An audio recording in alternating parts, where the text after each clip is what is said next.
다음은 지금 김종인 전 민주당 대표죠.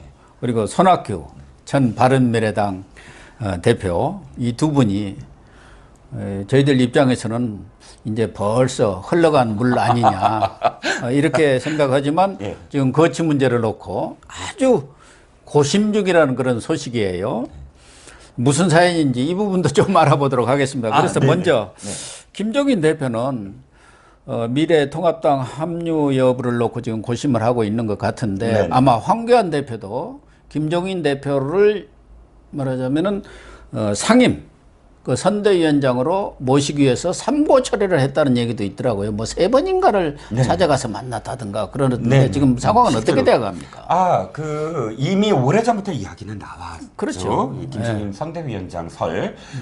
그런데 중간에 좀 이렇게 지지부진했었어요. 그때 나온 기자들한테서 흘러나온 소리가 물론 이제 뭐 그냥 설입니다만 김종인 측에서 몇몇 지분을 좀 요구한다. 예를 들자면 사람들 뭐 지역구 공천과 관련돼서 지역구 공천도 뭐 거부권을 좀 행사를 할 수 있도록 해달라 그런 것 같아요. 비례대표도 뭐 좀 달라고는 모양이죠. 예. 그런 것 때문에 늦어지는 게 아니냐.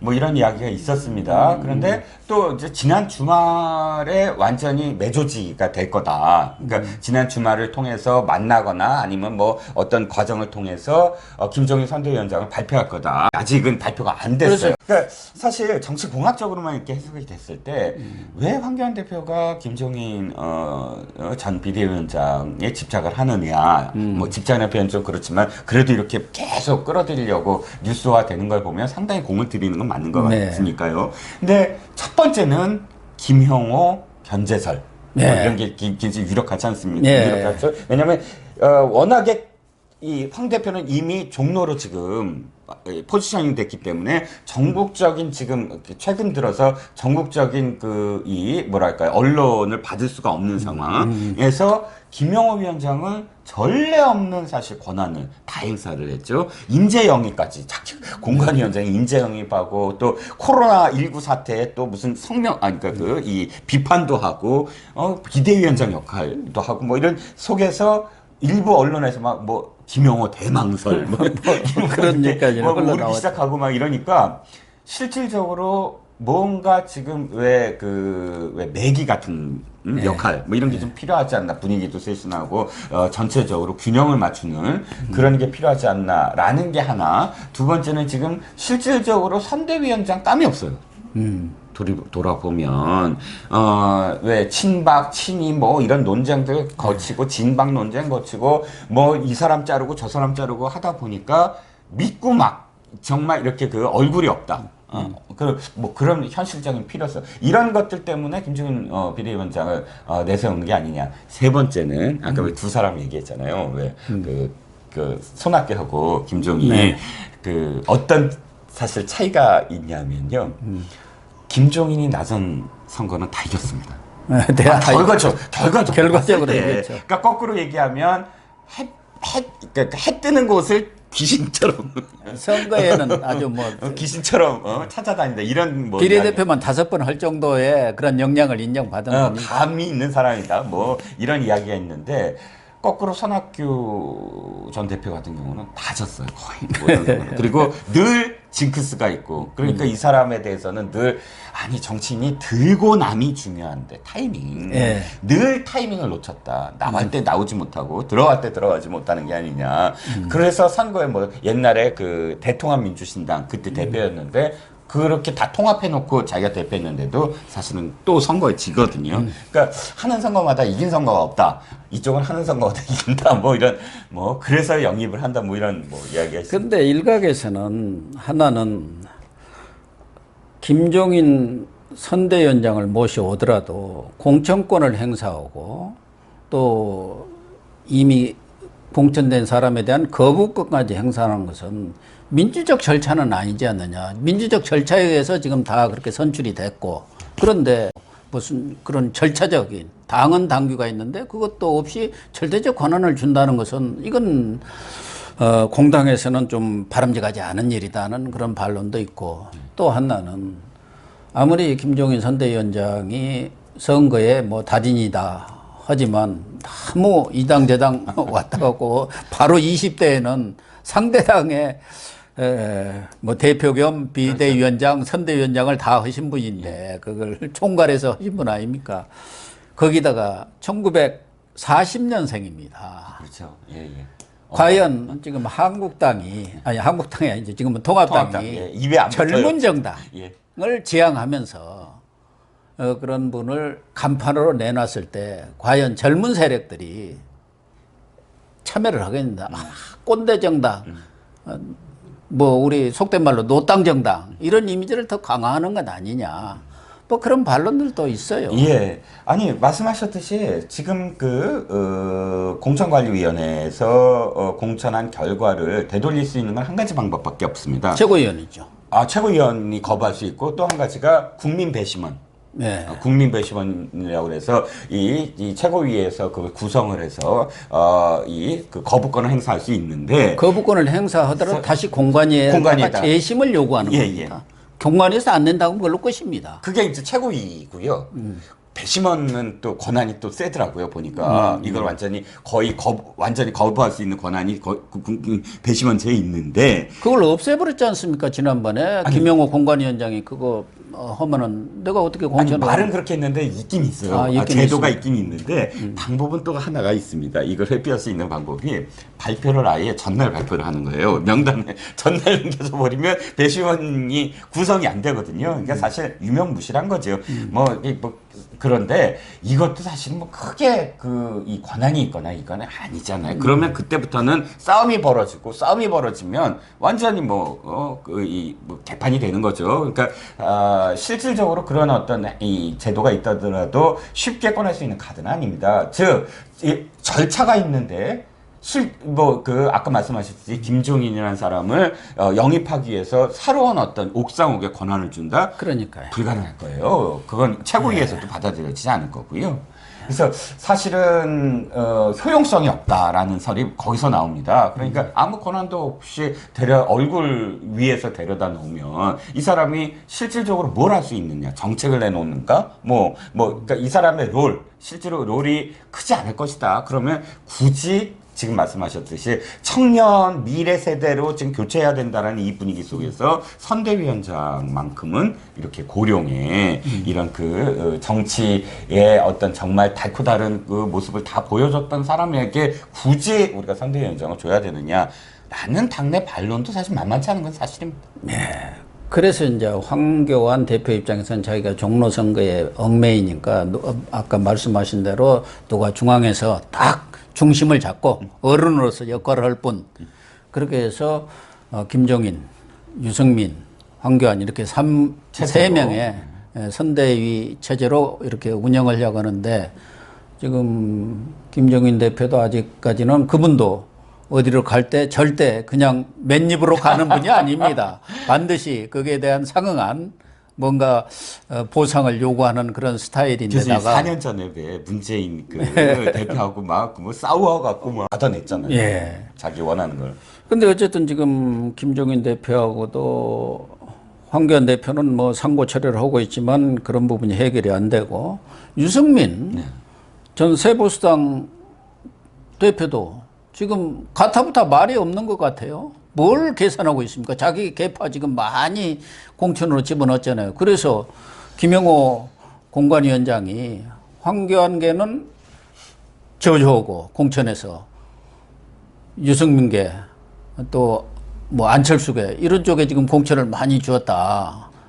그래서 황교안 대표를 총선이 끝나면은 좀 팽시키려는 그런 의도가 있는 것 아닌가 하는 의구심까지 받고 있지 않습니까? 네, 그렇습니다. 근데 지금 유승민 의원도 지금 아직은 합류하겠다는 의사를 한 번도 표명한 적도 없고 황교안 대표와 회동도 한다 하지만 아직까지도 한 적이 없잖아요. 그런데 유승민 전 대표는 사실 좀 협량의 정치를 좀 많이 보여주는 것 같아요. 네. 그러니까 자기가 대권 후보 정도의 어떤 위치에 섰던 사람은 사실은 크게 움직여줘야 되는 것이거든요. 근데 뭘 꼬투리 잡는 게 늘 이겼습니다. 제 표현이 좀 그렇지만 전화가 안 왔다. 황 대표와의 문제. 근데 실제로 황 대표가 전화해서 그 그러니까 설 전인가요? 추석 전인가요? 한번 만나자라고 했을 때 그걸 또 비토를 하면서 지금은 만날 필요 없다. 그러니까 앞뒤가 흐름이 아니 전화를 처음에는 안 해서 지금까지 의사가 없으니까 내가 뭐 직접적으로 안 나선다고 했던 사람이 전화를 하니까 지금 뭐 만날 필요가 없다느니 그러니까 저는 무슨 생각이 드냐면 이런 것들을 시시콜콜하게 이야기할 필요가 없다는 거예요. 크게 사실 메시지를 던지고 움직여야 되는데 지금도 사실은 큰 어떤 흐름을 봤을 때 내가 다 불침했으니까 모든 걸 희생했으니까 희생한 만큼 나 선대위원장도 희생하는 자리다 생각한다. 봉사 희생한다고 이렇게 해야죠. 받아들이면 사실은 그 자기가 점점 입지가 넓어지는 것이거든요. 근데 지금은 잠수라고 표현하죠. 난 뭐 잠수 탔어. 거의 잠수도 아닌 모양이더라고요. 이번에도 네. 본인은 불출마하면서 지분 같은 거 절대 당직 같은 건 요구 안 하겠다고 하면서도 뒤에 앉아서 이번 공천도 다 챙겼다는 거 아닙니까? 그래서 유승민계가 약진을 한 게 바로 그 김세연 뭐 이런 쪽하고 그렇죠. 잘 통하니까 네. 그렇게 해가지고 공천을 지금 많이 받아냈다는 거 아닙니까? 그럼요. 사실 많이 살아났죠. 많이 살아나고 물론 경선 지역도 하태경이라든지 이혜훈이라든지 뭐 경선하는 지역도 있지만 그럼에도 불구하고 전체적으로 봤을 때 저는 이렇게 컷오프 된 사람이 별로 없어요. 예, 없죠. 거의 불출마 없습니다. 선언한 사람 빼놓고는. 예. 그런데 이쪽 보시자고 그러니까 이 원래 친박계나 이쪽을 보면 기회조차 안 받은 사람 많잖아요. 상대적으로는 사실 엄청나게 많이 받아들여준 거 아니겠습니까?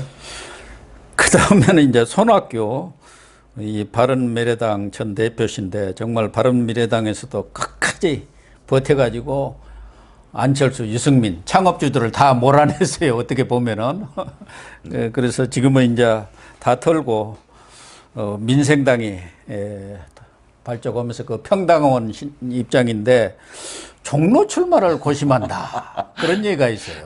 그래서 본인은 뭐 그 당선은 안 되지만 그래도 워낙 지금 민생당이라는 존재 자체가 워낙 없으니까 종로에 가서 붙으면은 민생당의 홍보 가치는 뭐 충분히 발휘하는 거 아니냐 뭐 그런 얘기도 있는 것 같아요. 네, 그렇습니다. 근데 제 느낌에는요.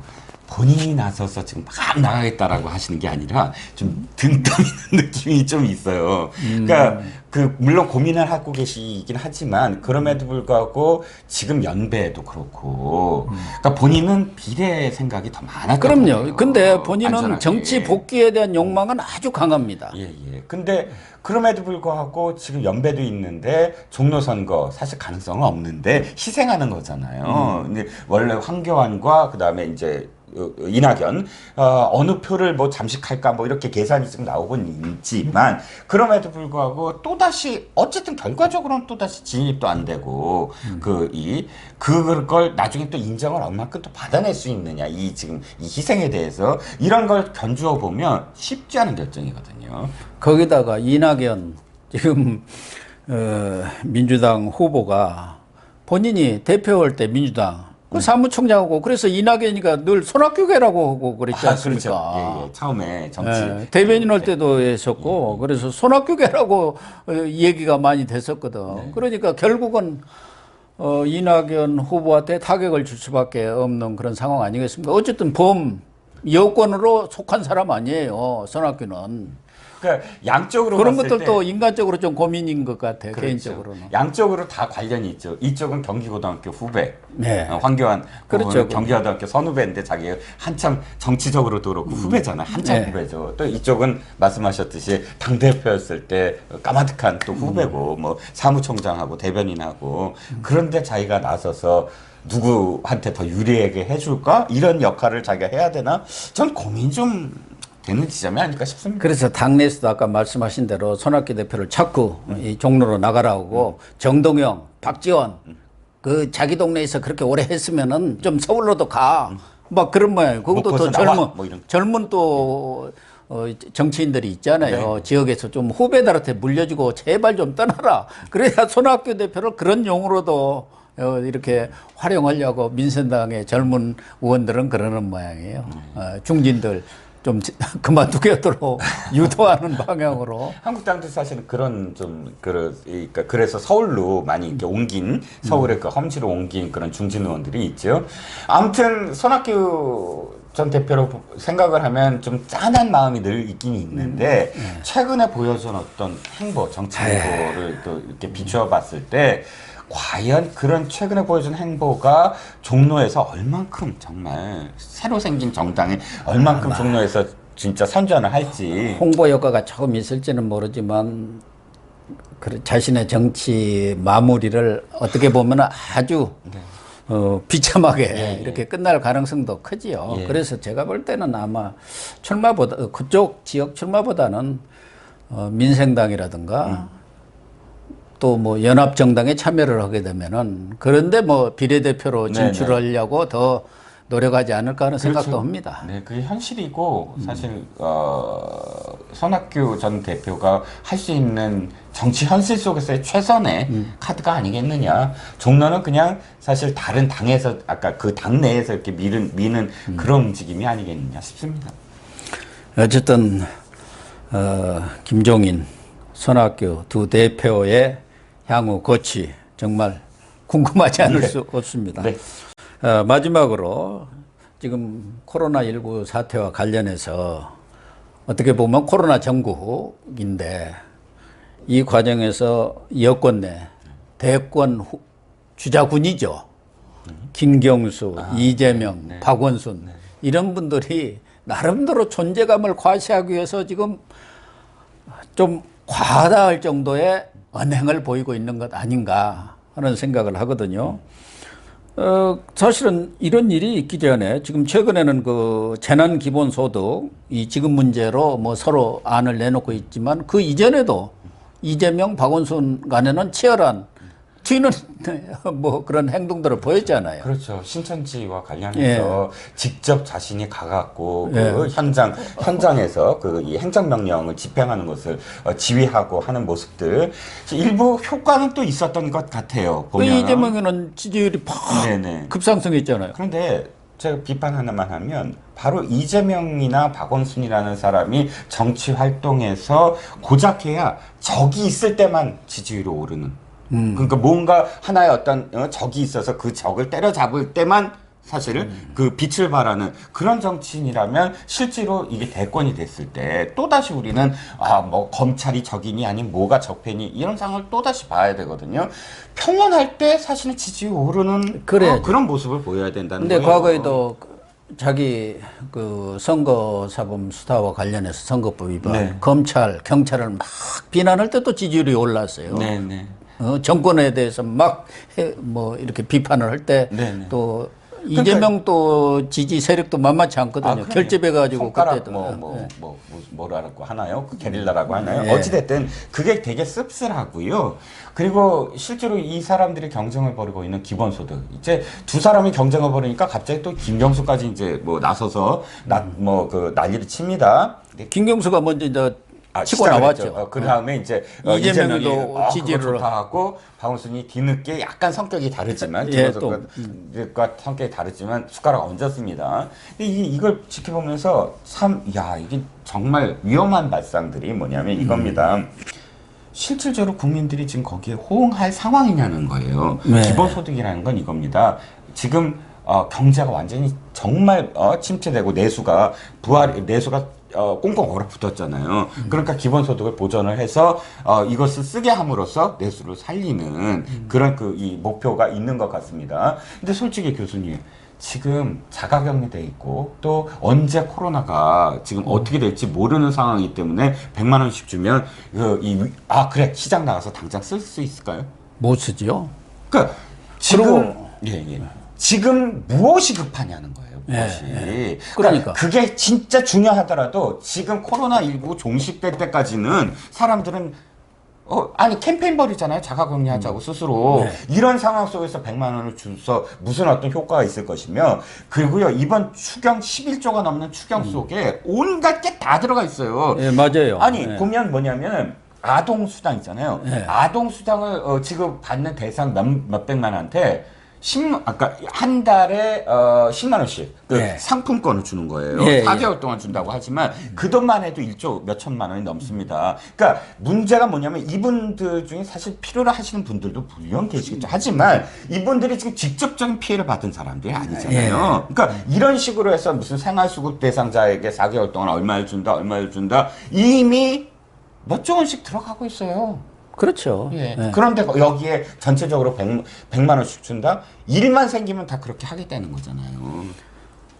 현금 살포를 하자는 건데 뭐 말씀하신 대로 지금은 빨리 이 코로나를 이 퇴치하는 게 중요한 거 아닙니까? 그래야 경제도 살고 거기서 뭐 중소기업이든 자영업자든 소상공인이든 살아나는 거예요. 이게 무엇이 중요한지를 모르는 사람들 같아요. 그렇죠. 그런데 예를 들면은 김경수처럼 또 이재명이가 지지한 대로 전 국민한테 100만 원씩 준다. 51조입니다. 우리 5,100만 뭐 200만 잡으면 52조고. 네네. 그 돈은 어디서 나나 이거. 박원순 시장도 재난 긴급 생활비를 160만 원 주자는데 이것만 하더라도 지금 4조 8천억입니다. 그러니까 아무런 어떤 그게 필요한 소요 재원을 어떻게 확보할지 그것에 대한 생각은 없고 무조건 주고 보자. 이렇게 해갖고 국민들한테 선신경쟁 벌이는 거 아닙니까? 예. 그 박근혜 대통령 시절에 예산이 300조 원대였거든요. 그러니까 이 문재인 대통령 되면서 400조 돌파했다는 얘기가 있었어요. 근데 지금 어떻게 됐습니까? 500조가 돌파했어요. 올해 예산이 500조입니다. 513조, 예, 예. 12조인가 13조 아닙니까? 400조까지 올릴 때 계속 걱정을 했어요. 채무 어떻게 되냐. 그때 정부에서 얘기는 이겁니다. 자, 우리 수출 어마어마하게 잘 된다. 초과 세수다. 법인세가 이미 초과로 들어오고 있고 늘 초과되기 때문에 늘 그걸 괜찮다는 거예요. 그 500조 할 때도 작년에 그랬습니다. 근데 지금 상황이 어떻습니까? 수출 최악이에요. 네. 그러니까 올해 수출이 될 수가 없어요. 글로벌 경제 완전히 개판됐습니다. 유가 파동으로 러시아와 사우디아라비아가 싸우면서 이미 블랙 먼데이가 있죠. 오늘은 그러니까 어젯밤에 그 뉴욕 증시 좀 오르긴 했습니다만 그럼에도 불구하고 예측 불가능한 상황이기 때문에 증권가에서는 지금 굉장히 불안정하다. 들어가지 말고 나오지도 마라. 그렇죠. 뭐 이런 얘기를 하고 있습니다.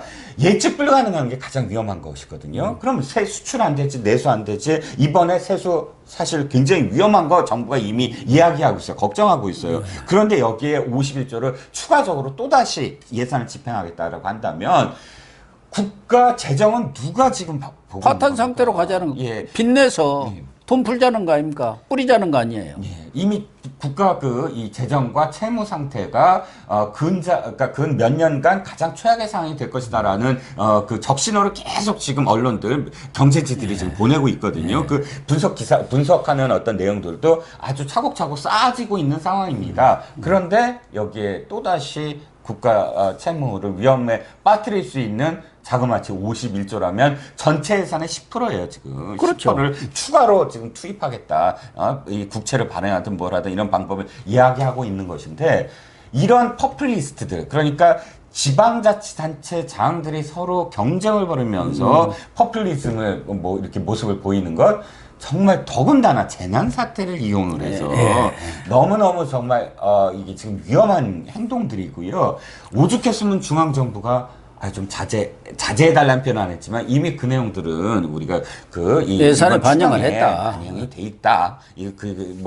들을 얘기가 아니다. 그러면 뭐냐면 조율도 안 하고 한 것이고 안 해도 상관없어. 나 이제 언론에 이렇게 놨으면 돼. 세 번째는 내가 이 총선에서 이렇게 지금 힘을 실어주는 거야. 지방자치단체장들이. 그러면 뭐 어떤 효과가 있냐면 자기네들 세력에 사실은 또 의원들 아까 후보도 꽂아준 사람도 있거든요. 그렇죠. 나중에 자기가 그러니까 대선할 때 자기를 직접적으로 도와줄 사람은 진짜 필요한 거 아닙니까? 그 사람들 잘 봐줘. 여러 가지 효과가 있는 거예요. 그러니까 자기 정치를 위해서 사실은 선전선동을 했다. 극단하게 얘기하면 옳은 말씀이네. 이렇게 지금 표현할 수밖에 없어요. 아니 박원순만 하더라도 그동안 이만희 교주 고발도 하고 또 법인도 취소하겠다. 세무조사도 하겠다. 이렇게 지금 신천지 때리기에 골몰하고 있는데 당장 구로 콜센터에서 집단 감염이 벌어진 거예요.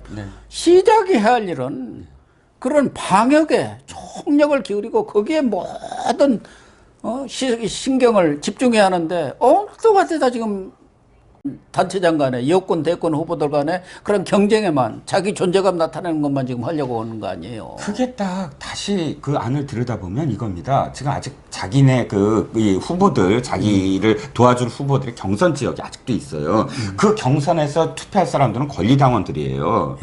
좌우할 사람들은 권리당원들 다 친문들이 많이 들어갔잖아요. 그럼 친문들한테 지금 메시지를 보내는 겁니다. 제가 이 정치공학적으로 얘기하면 이거예요.